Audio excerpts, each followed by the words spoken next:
Hey there, internet friends. Welcome to another episode of That D Plus Show. Class is in session for the only show from that nerdy site that lets you know what kind of quality to expect right from the name. I'm your host, Trevor Starkey, and each week we dive into a different Disney Plus offering and discuss its history, how it holds up today, and our general impressions. Joining me today, we have Cameron Abbott. How you doing, Cam? Hey, what's going on, everybody? What's going on is today we're going to talk all about What If Season 2, the entirety of Season 2. As I was going through the doc, I was like, did we do a What If Season 1? We did specifically the Zombies episode of Season 1 as part of our Halloween stuff in 2021. For the sake of that, because this season had 9 episodes, I don't have a ton of the trivia, and obviously the cast changes episode to episode, so we'll kind of breeze through some of that stuff in favor of like our thoughts on the episodes themselves and the season as a whole kind of stuff. But so this episode, again, What If Season 2, which includes what if Nebula joined the Nova Corps? What if Peter Quill attacked Earth's mightiest heroes? What if Happy Hogan saved Christmas? What if Iron Man crashed into the Grandmaster? What if Captain Carter fought the Hydra Stomper? What if Kahori reshaped the world? What if Hela found the 10 rings? What if the Avengers assembled in 1602? And what if Strange Supreme intervened? So why did we pick this? We're just catching up post-holidays. Obviously, we did our big December holiday month, and then we took some time off as we kind of started doing our best of 2023 stuff and focused on that at the beginning of the month. So much like we kind of like caught up with the Doctor Who episodes last week, we're catching up with What If this week. Maybe we'll do Echo next week. Just kind of playing catch up. I do have kind of one of the next big things, which will be like in 2 weeks. The Marvels are coming to Disney Plus on February 7th. So that'll probably be the February 9th episode. And we'll kind of get back on to like, hey, what's actually out there? Although we also do still have the Percy Jackson show out there as like a thing to catch up on. But it's also still airing. So, we got that going for us. Our history lesson here. These episodes were originally released one a day from December 22nd through December 30th, 2023. They have a runtime between 29 and 34 minutes per episode. And in the Marvel TV timeline of things, we had Secret Invasion in June and July of last year. We had Loki Season 2 in October and November of last year. Then we had What If here in the end of December, followed by Echo, which all released at once on January 10th of this year. And kind of moving forward, everything is TBD. We've got, theoretically, Agatha Darkhold Diaries, or whatever its final name ends up being, because I feel like they've changed the name of that show a couple times. That is TBD, potentially late 2024. We've also got a series, and I don't remember which of these. I think we've got a series called Eyes of Wakanda, which is TBD 2024. We've got Your Friendly Neighborhood Spider-Man, TBD 2024, which I believe is another animated thing. We've got Marvel Zombies, TBD 2024. I imagine that'll be like a October Halloween themed release. And then somewhere we have Daredevil Born Again, which probably not 2024 since they scrapped and restarted seemingly a lot of the creative after the strikes on that one. And then Ironheart is still on the docket, but who knows if that one will ever actually come out. The Marvel TV future. Oh, there is also they've already started releasing kind of trailers and stuff for a What If Season 3. So that will be out at some point.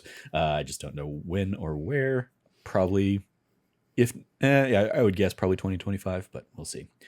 So our roll call, the primary director of this series continues to be Brian Andrews, who has directed stuff like Men in Black, the series, Jackie Chan Adventures, and What If. He's also he's a storyboard artist for a lot of the MCU movies, including starting back with Iron Man 2 and the Avengers. The writers, kind of our core 2 writers for the series, are A.C. Bradley as the head writer. Did an episode of Arrow, as well as the Trollhunters Tales of Arcadia film, Tales of Troll Hunters Tales of Arcadia, and Three Below Tales of Arcadia, the DreamWorks Netflix series created by Guillermo del Toro. Matthew Chauncey, also once again a writer here, who wrote on Three Below Tales of Arcadia. And our starring, again, going to be an abbreviated starring section, but we have Jeffrey Wright as kind of the Watcher, who obviously from stuff like Angels in America, Casino Royale, The Hunger Games, Westworld, The Last of Us Part 2, and The Batman, as well as I believe he's Oscar nominated for something just this last week, but I didn't watch a lot of prestige stuff, but I'm pretty sure he's out there in a lead or supporting actor category this year. So shout out to Jeffrey Wright. We have lots and lots of MCU actors reprising their roles.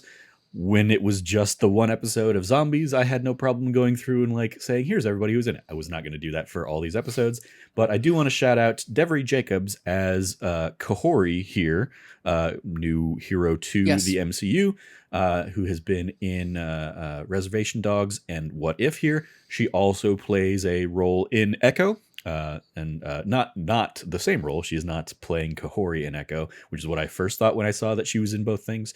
But no, she plays the like best friend of Maya, the adult Maya. I believe Bonnie is the character's name in Echo. So if we end up doing Echo next week, we'll talk about her more then. But yeah, just wanted to shout that one specifically out as like, here's a new to the MCU kind of name. Whereas a lot of the other stuff is either the voice actors who, or the performers who originated the roles, or the sound alikes that they've been using in past What If seasons. Like Lake Bell is in here as Black Widow again and stuff like that. And I did not pull extensive trivia on this, again, because I did not want to do trivia for each of the 9 episodes, but I did highlight the trivia thing that I gave Cameron after he watched the episode, in that the episode What If Iron Man Crashed into the Grandmaster was originally conceived for season 1, but allegedly delayed due to COVID. A Lego set featuring the Sakaran Iron Man suit, Lego set 76194, was released back in 2021. It included Iron Man, the Watcher, and Valkyrie as like the little minifigs for it, and the big bulky Sakaran kind of Hulkbuster thing. And also in the season 1 finale, What If the Watcher broke his oath, the Watcher grabs the Gamora from this universe, from that reality, for his like multiversal Avengers team that team up in that episode. So it was even back then it was like wait, that seems like that's finishing an episode that didn't exist. And so when it came up in this season, or when I watched it in this season, I was like, oh hey, they didn't scrap that entirely, they just pushed it down the line. But so yeah, if you were curious at the end of last season, like, where did this Gamora come from? Why didn't we see her adventure like we'd seen every other character's? Now you have. Now it's there. So yeah, that's the only trivia bit I pulled for this. So Cam, I will throw it to you. What did you think of What If Season 2? I have to say it's a massive improvement over Season 1. I had so much more fun with these episodes. A lot of the big what ifs from Season 1 felt odd choices to me. I think I've said that a lot, of whether it was like Captain Carter makes sense. Like, what if Peggy, like anybody who watched Agent Carter and was a fan of it, we've been wanting to see something with, sorry, I forgot, Haley Atwell, for such a long time. Getting her brought back in such a really cool and amazing way was awesome. I felt like I could have seen like a 90-minute film of Captain Carter, like animated film. That would have been awesome to see that kind of like reimagining for that. But, cause I felt like the only problem with it was too contained. I didn't get enough of it. I think they're kind of giving you that. They obviously... Oh, they definitely have. Yeah, that's what I was about to say. Yeah, Season 1, Captain Carter was like, okay, here's the what if for Peggy for the Captain America, the First Avenger. And obviously, yeah, this season we get kind of the like, what if Peggy Carter, the Winter Soldier episode. So that's one of the things that I think really helped this season out, is getting a good bookend with like some follow through from some of the higher points. Strange Supreme. Yeah, Strange Supreme and some of those other ones. Sorry, whenever I say Strange Supreme, it sounds like I'm saying like a pizza. Mm-hmm. But yeah, I think the overall this one is best, far better than the season 1. Just right from the get-go, I think that What If Nebula Joined the Nova Corps is such a great tone setter for saying, hey, we're really going out here. Like, we're really going out there for stories that even if the ones that like maybe you didn't think you wanted to see, we had some really good ideas and they're solid. But I have to say my absolute favorite is what if Peter Quill attacked Earth's Mightiest Heroes. Oh, okay. Followed up very closely by like what if Happy Hogan Saved Christmas. Okay. Yeah. There is, I think every episode is pretty solid. There's only one, and the one that I didn't care for as much. What if Iron Man crashed into the Grand Master? I thought you didn't. You also didn't like the what if Hela found the 10 rings. I forgot about that one entirely because I forgot about it because it was bad. So a couple stinkers. Yeah, a couple stinkers. Well, I don't think Iron Man crashing into the Grand Master is a stinker. I think it is the quality of what you expect from something from season 1. Hela finding the 10 rings felt like way too goddamn rushed and didn't like half the logic of that episode didn't make any sense as far as like people's character motivations. It was weird and I didn't care for it. But it was cool that they got a lot of the folks back for it and we got more 10 rings action. That was neat. And we got the Helm of Hela Mercy thing. That was cool. But overall, I think my favorite about it was Peter Quill as a kid and kind of like the 80s Avengers. Yeah. Was really cool. Was super into how they dealt with Winter Soldier and Captain Carter and, you still had Howard around. Like you had a lot of like really interesting takes on what if the Avengers happened like 23 years earlier. Yeah. And there was something very, very cool about that. So I really appreciated it. Really enjoyed kind of like the heavy ego action going on with that as well. And just had a blast with it. It was super good. Overall, season 2 is a solid point for me. Yeah, I don't think I ever really like disliked the first season. I thought I definitely kind of look back on the first season and think, oh, I think I would probably like the premise of the show if it did kind of keep to a strictly anthology series and it was just like standalone things as opposed to what this very much does in like tying the episodes loosely together and kind of like, okay, we're introducing you to all these universes so that we can build them all up and combine them all for like a finale story. I think season 2 does that better in that like season 1 there were like specific episodes, like I'm looking back and it's like the what if Killmonger rescued Tony Stark episode and what if T'Challa became a Star-Lord episode. I think both of those kind of end very specifically with like we're not going to finish this story because the ending of this story is actually going to be in the finale episode. Like there were a couple of those that it was like the self-contained episode felt very lackluster, very like that didn't have an ending. You forgot to do a beginning, middle, and an end in this 30-minute block. Whereas I think this one had much more like here's an ending button and then here's a tease for where it can go. Like exactly. Yeah. In season 2 we have stuff like the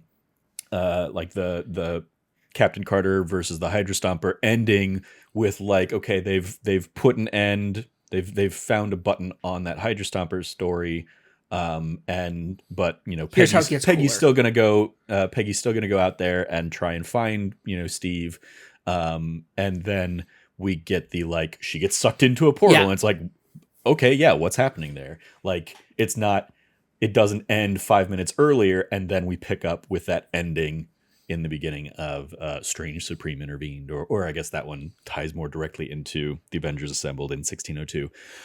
For me, yeah, I think there also is a lot of this season played, I think, more fun with the genre conceits that they can kind of dabble into. Like, what if zombies from the first one was like, okay, there you're getting into, the fun, wacky horror vibe of it.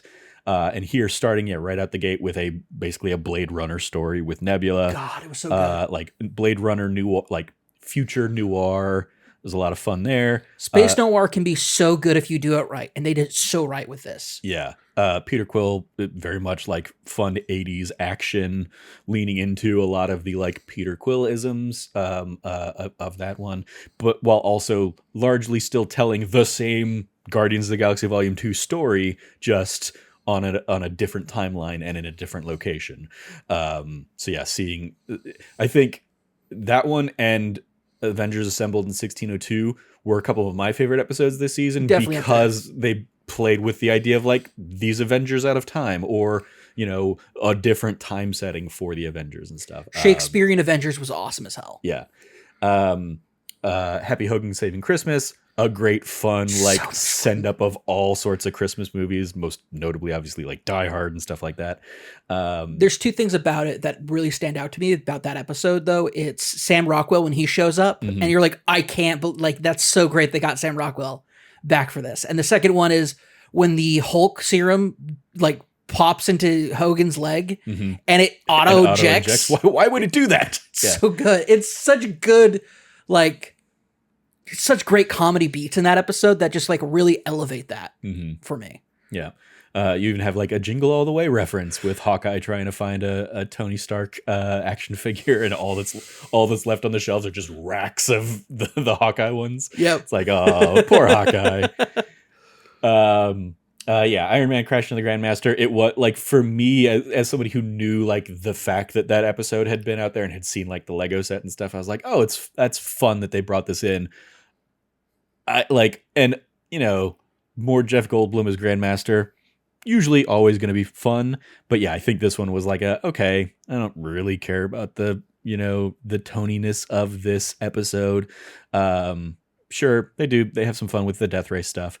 Going back to Nebula joined the Nova Corps, as I said to you multiple times, my favorite bit of that ends up being the rock, paper, scissors team up. Yeah, it's so good. Korg, Groot, and Meek. It's like awesome, and all they had to do really was add Groot into the mix there. But yeah, just the fact that they're like rock, paper, scissors, go.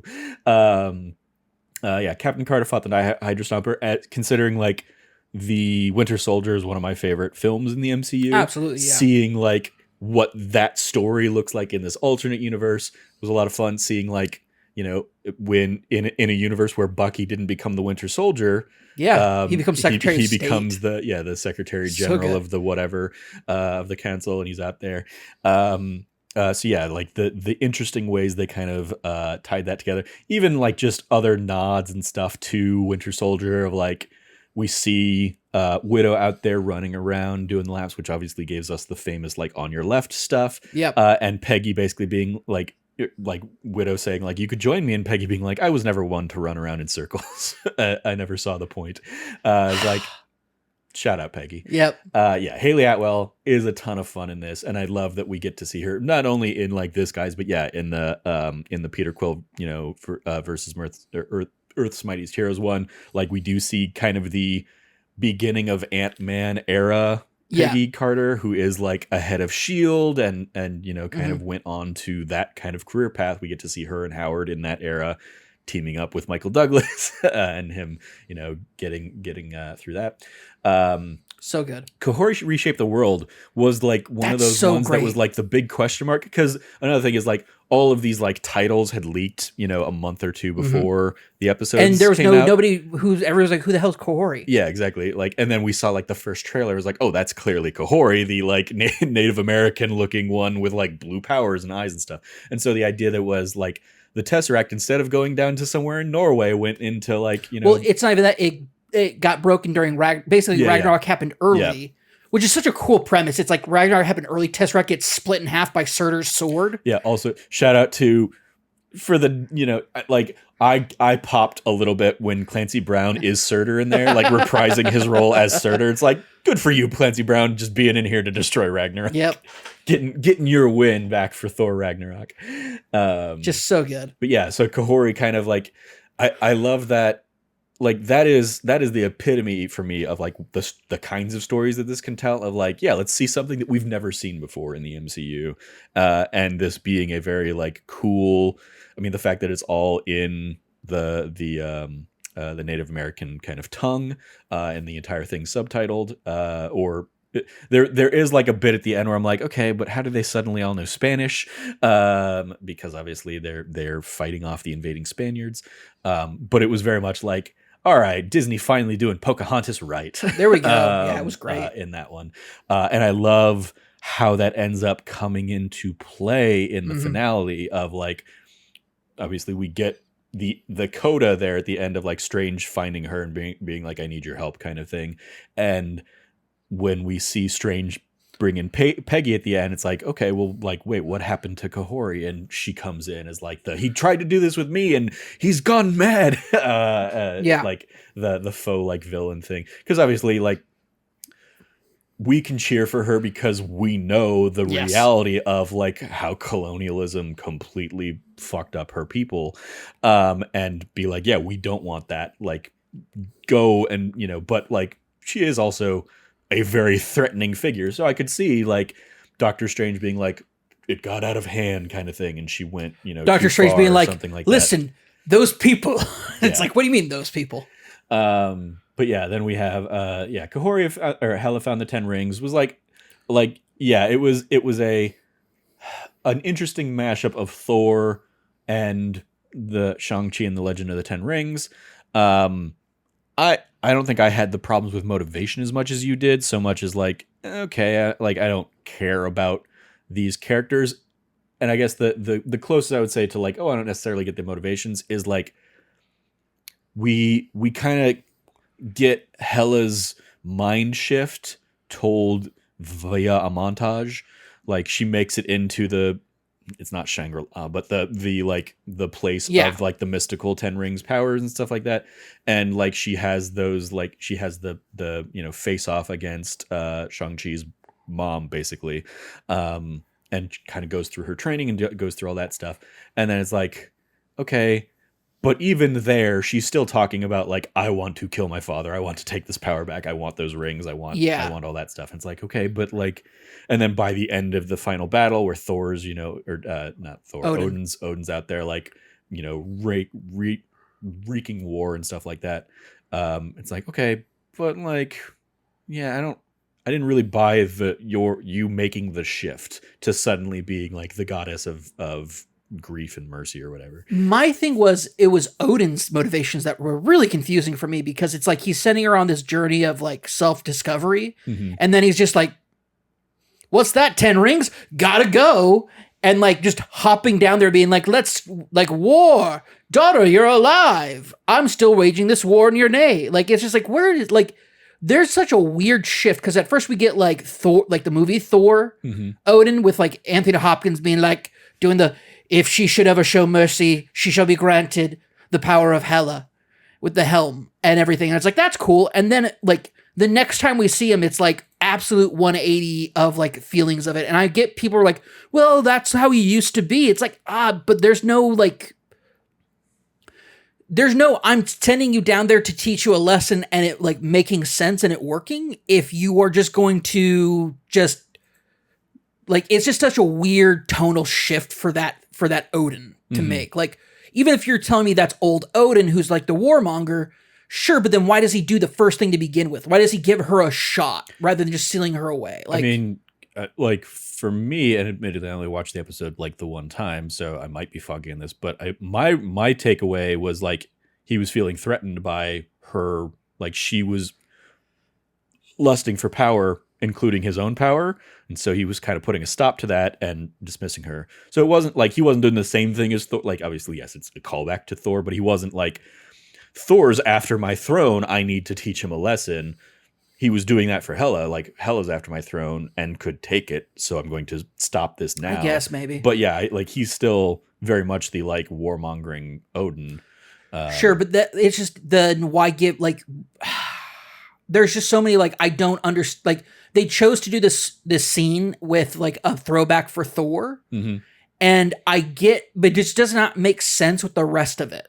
I guess that's my problem. I mean, yeah, sure. I get like, also I have the kind, I'm more hung up on the fact that like, well, her helmet isn't exactly Mjolnir, so it's like weird that like that's the powerful weapon that gets thrown down to earth or whatever. Well, if you think about it, all of her power kind of did seem to be like spiky helmet power.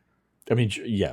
Well, it's the same like I can pull knives out of thin air that like Loki has, kind of ability. So yeah.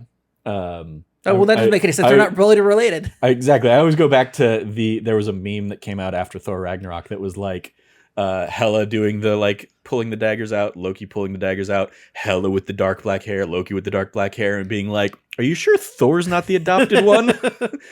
Yeah. Yeah, so that was maybe the weakest of the bunch. Hela found the Ten Rings. I think we're in agreement there. But yeah, then coming back to kind of ultimately it's like a 2-part finale. But the Avengers assembled in 1602 is a fun like first in approach that given the fun historical like seeing the mashup, seeing like Loki out there on the stage doing the to be or not to be bit and like just the like Odinson family out there as like the rulers and whatnot of Shakespearean England. Seeing the Scarlet Witch has been brought into this. Like the backstabbing and stuff that happens over the course of the episode is a ton of fun. Seeing like Steve Rogers as the Robin Hood kind of so this era, alongside his merry men of Ant-Man and Bucky and Bucky, the Sheriff of Nottingham version being Happy, who is fighting to not become the Hulk monster that we saw in the Saves Christmas episode. Shout out to Tony Stark being like a mad genius and like but so also like a drunk mad genius kind of thing. For that time period and all that stuff. There's a lot of fun in this one, and just the idea that like Peggy realized, like they all kind of realize they're out of time and stuff like that. They're like none of them belong in this time realm kind of thing is a fascinating thing. And so the like heartbreak, I mean, great battle stuff at the end. So good. Seeing like how the various like old timey kind of team ups and mashups happen. And then the little heartbreaking bit of like Peggy realizing that like the first person that got thrust back in time and kind of started this chain reaction being Steve. So like she has to say goodbye to Steve again. And Steve being the one to be like, maybe in some universe, we find our happy ending is like just as like an extra little lovely tap to the end of Endgame. And the beauty of that story. God, that's such a good the quick question. Where are you at the like? Do you think that when he went back as an old man, it closed that loop so it never happened? Or do you think that he was like secretly Peggy's husband the entire time? I mean, I've been in the camp of like not the closed loop, but the old man husband the entire time. I get like, I think he went the long way around. So like theoretically, and some of that is, they have the benefit of never doing an Agent Carter season 3. So they didn't, because it's very heavily implied that it's going to be the co-lead in Agent Carter that's going to be like the guy that she marries. It's, I mean, ultimately it's I don't really particularly care. It's just fair. A beautiful little happy ending kind of thing. But it's like seeing that moment between Peggy and Steve, it is like they're destined to do this dance in a sad kind of form, but at least we know out there that there's a happy ending. And then the finale kind of doing maybe a better version of the like, all right, let's kind of bring a lot of these threads from this season together in a culminating beat. I guess a lot of that actually also comes from that last episode. Like, but then we also have like just complete standalone things, because I'm trying to think, like, did the Nebula joins the Nova Corps come into play at all in the finale? I don't think she really does. So I think like she kind of got to be her own little standalone story. But we get the team up of Peggy and Kahori, which of course is pissing off like woke parts of the internet, and I'm seeing stuff like that. They can they could go pound sand. Nobody like, cares. Go cry. Like, touch grass. I don't say that phrase often because I don't. You don't touch grass. I mean, I don't. We literally talked about our Friday night plan is to go to Costco because you need to get gas because you haven't gotten gas in like a month. But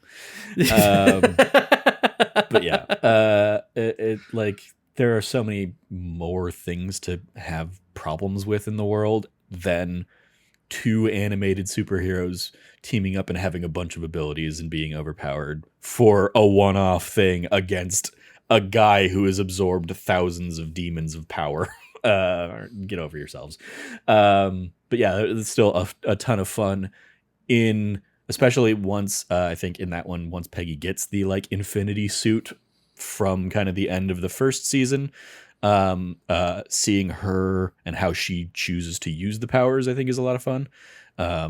She relies a little too heavy on the power stone, I think, but it does the trick where it needs to. Yeah.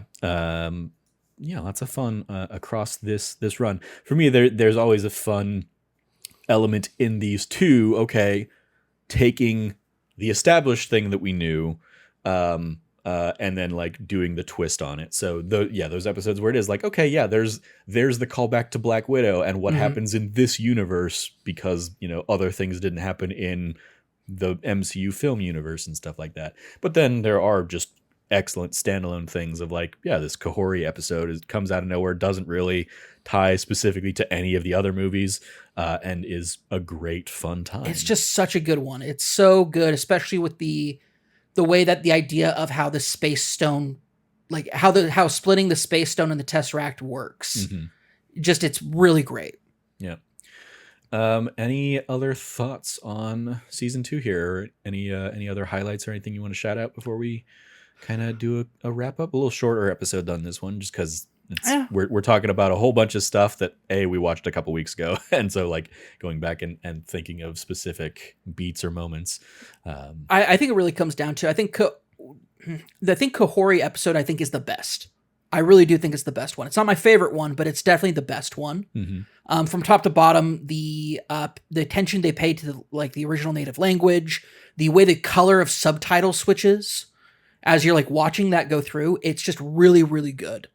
And there's something that's very unique about the approach that they took for it, the attention to detail they took, and the way that they let the story be told, the way history really happened, which is these awful conquistadors came through and absolutely slaughtered people looking for a city of gold or a well of immortality.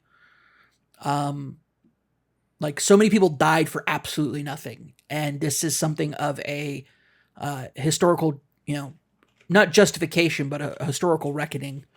And if people have a problem with that, they can get bent. Yeah. Guess what? People that have a problem with it in real life, yeah, you won. We wiped out indigenous peoples. It's terrible. And if you can't see that, that's a problem. Massive issue. Yeah. Just our forefathers were not the heroes we often bring them up to be. I would love to tell you, hey, I'm descended only from like immigrants post the annihilation of the Native American nations. Unfortunately, that's not the case. Yeah. Just to shout it out, the Kahori and the language in there is of the Mohawk Nation. Yeah. So I wanted to highlight that was what gets featured in that episode. And I thought that was just really cool. They worked with the show writers worked with members of the Mohawk Nation and Disney's diversity department, which brought in consultants from the Smithsonian Institution to ensure cultural accuracy for the portrayal of Indigenous Americans when creating the story, characters, setting, design, and music of that episode. Yep. Shout out to the Iroquois Nation. Yeah. So there we go. Okay. So that's gonna do it for this episode. Let's dive into the report card. What do you want to give What If Season 2 on the scale from A plus to F there, Cam? I think it's a solid B plus. Okay. I think that there's some stuff that's like an A, but then there's other stuff that kind of drags it a bit. I think overall, like, it's a solid B plus, almost an A for me. Okay. I think I'll give it an A. I agree largely in that, like, there are a couple A plus episodes in here. And like, I can very easily see coming back to like, what if Happy Hogan Saved Christmas as like just a fun Christmas rewatch kind of thing. And then, there are a couple episodes where I'm like, this didn't do as much for me. But overall, I think I'll give it an A. Extra credit, other suggestions if you like this. I've pulled 2 lists together for this one. I've There you pulled go. the 8 things that Disney Plus recommends, and then I took a list. I took a look at the actual episodes and was like, okay, well, here are the movies that like the episodes are actually referencing, so we'll talk through those as well. So the actual Disney Plus recommendations are a weird mishmash of like MCU stuff. It's Guardians of the Galaxy, Captain Marvel, Guardians of the Galaxy Volume 2, Ant-Man, Black Panther, Iron Man 2, Thor Ragnarok, and Shang-Chi and the Legend of the Ten Rings. So my mishmash of stuff that I've pulled together starts with Guardians of the Galaxy, a la the Nebula Blade Runner stuff on Nova. Then we have Ant-Man, and I guess Guardians of the Galaxy Volume 2 for the Peter Quill episode. We have Iron Man 2 for Happy Hogan Saves Christmas. We have Thor Ragnarok for the Iron Man Goes to the Grandmaster episode. We have Captain America the Winter Soldier and Black Widow for the Peggy versus the Hydra Stomper. We have Thor and Shang-Chi and the Legend of the Ten Rings for the Hela episode. I guess I didn't put it in here, but I will say, I guess Pocahontas for the Kahori episode. If you want a Disney Plus offering that touches on that kind of thematic stuff in a not great way. Then you have the Avengers and Doctor Strange to wrap up with our Avengers assembling in 1602 and Strange Supreme interfering. Extracurriculars, you watching anything else on Disney Plus, Cam? I'm actually about to kick off a binge of Percy Jackson, the ongoing show that's going on. Percy Jackson and what are they? Is it just Percy Jackson is what they're calling the show? I think this one's just Percy Jackson. I don't recall. Yeah, because Percy Jackson and the Gods of Olympus. Percy Jackson and the Olympians. There you go. Yeah, I'm gonna go check out Percy Jackson and the Olympians. I've been seeing a lot of stuff on TikTok and other places, and it looks really good. So why not? Cool. Yeah, I've watched the first. It's an 8-episode season. It looks like the last episode's coming out next week. I've watched the first 4 episodes, and then just haven't gotten back to it since then. So yeah, maybe I will sit down and catch up on those as well. I'm also gonna, at some point, I've watched the first episode of Echo, and we'll circle back to the rest of those episodes as well. Maybe this weekend. Probably maybe not this weekend. I guess we'll have to figure it out. We'll figure out which of those we're going to do for next week's episode, I guess. For this show, I lean towards Echo just because it'll be an easier thing to get through, probably. But yeah, we'll see. Cool. My concern is, Like a Dragon: Infinite Wealth comes out this weekend, and given that I've had no problem pouring, I put what 45 hours into Yakuza 4 and a whole bunch of hours into Yakuza 3 this year, kind of in the lead up to it. It's like, and knowing that Infinite Wealth is like 100-hour plus game to do everything, I'm like, yeah, this is going to be my game for most of February. So it's nice that I'll have something to tide me over until Final Fantasy VII Rebirth. Yep. So yeah, we'll see how that all goes. And hey, maybe I'll also use Infinite Wealth as like, hey, I'm going to get back into Let's Play stuff. Maybe. And we'll have those episodes kind of dropping. Who knows? So yeah, that's going to do it for this episode of That D Plus Show. Thank you, Cam, for joining me to talk about What If Season 2. What if? You can follow Cameron at RevCabot, 2 B's and 2 T's. Anything you want to give a shout out to there, Cam? Yeah, I want to give a massive shout out to just the copious amounts of podcasts we put out, like hours of podcasting we put out this year so far. Already, to the point where this episode needs to be under an hour because we need the data. Oh no, this feed is completely separate from the That Nerdy Site feed, okay, so yeah. we're nowhere near running into issues on this one. Great. Cool. So no worries on that. But yeah, it's we've put out so many hours of podcasting already this year. Go check that out. Yeah. You can follow me at Trevor J. Starkey. Yeah, I believe it's about 10 hours of podcasts on That Nerdy Site. We had like the 4-hour Game of the Year episode, 3 hours for films, and 3 hours of just you and I shouting out other random stuff in 2023, your streaming shows and your anime stuff, as well as just a whole bunch of just random pulls from my lists. So yeah, go check out all that stuff. And we won't be doing a That Nerdy Site show this coming Monday to again, let my wallet recover from the amount that it goes into Libsyn to host those things. And also, hey, there's already 10 hours out there for the month. You got plenty of stuff to catch up on, because I don't imagine anybody has listened to all 3 of those episodes. So yeah, go enjoy that. And then, yeah, maybe I'll sit down even tonight, because Like a Dragon Infinite Wealth is probably going to go live on my PlayStation here in 20 minutes. So maybe I will sit down and record kind of the opening of that for a Let's Play to go live next week.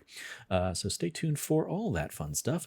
You follow all of us over at That Nerdy Site, or go to thatnerdysite.com for all the latest from us, including our various best of 2023 write-ups that I imagine more of them will go up here this weekend / next week as we kind of finalize our January load. I think both of us kind of have the like personal goals of finishing our lists and having them all up by the end of the month. So yeah, stay tuned for all that, or go just check out the other ones that we've done already. I've got, we both got our Game of the Year lists up there. I've got Lego stuff up there. I've got, what else did I have? My favorite platinums, the best platinums of 2023 that I had. So yeah, if you liked what you heard, review, rate, subscribe, all the fun things, all the buttons you can click on these episodes, do all the things, share them with your friends, all that fun stuff. Thank you for joining us. As always, stay nerdy, be good to each other, and class dismissed.